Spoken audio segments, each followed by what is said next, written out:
नाही, सगळं आयुष्यच अंधारमय झालं आहे आणि ह्याच्यामध्ये प्रामुख्यानं जे आमचे कुटुंब प्रमुख होते, जे आमचा सगळ्यात मोठा आधार होता, तो आधारच आमच्यासोबत नाही आहे. म्हणून फक्त दिवाळीपुरताच विषय नाही आहे, तर आयुष्यातच सगळ्या अंधार झाला आहे आणि त्याच्यासाठी न्यायासाठी दारोदारी जावं लागतं आहे आणि न्यायाच्या प्रतीक्षेत आहोत. न्याय मिळणे एवढंच एक आमच्यासाठी राहिलं आहे. बाकी तर सगळं हिरावून घेतलेलं आहे. जे आमचं सुख होतं, ज्या आमच्या गरजा कमी होत्या, छोट्या छोट्या गोष्टीमध्ये आम्ही सुख घ्यायचो, त्या सगळ्या गोष्टी संपुष्टात आल्यात आणि आम्हाला न्यायाच्या प्रतीक्षेत बसावं लागतं आहे. आम्ही विचारतो आहे वेळोवेळी, परंतु तो कुठंच हाती लागत नाही आहे.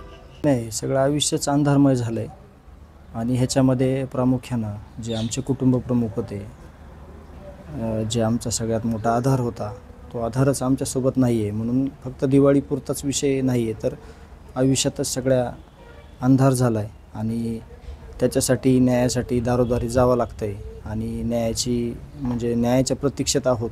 न्याय मिळणे एवढंच एक आमच्यासाठी राहिलं आहे. बाकी तर सगळं हिरावून घेतलेलं आहे. जे आमचं सुख होतं, ज्या आमच्या गरजा कमी होत्या, छोट्या छोट्या गोष्टीमध्ये आम्ही सुख घ्यायचो, त्या सगळ्या गोष्टी संपुष्टात आल्यात आणि आम्हाला न्यायाच्या प्रतीक्षेत बसावं लागतं आहे. आम्ही विचारतो आहे वेळोवेळी, परंतु तो कुठंच हाती लागत नाही आहे.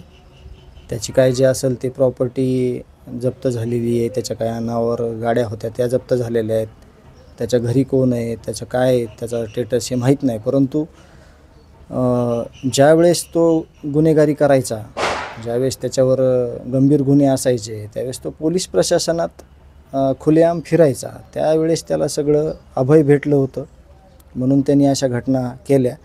याला सर्वस्वी जिम्मेदार त्यावेळेचे जे काही तत्कालीन पोलीस प्रशासनातील लोक होते, त्यांना हे खरं तर प्रश्न विचारला पाहिजे की हा कुठं आहे आणि हा लवकरात लवकर कसा त्याचा शोध घेऊन तुम्हाला समोर त्याला हजर करणं होईल आणि अटक करणं होईल.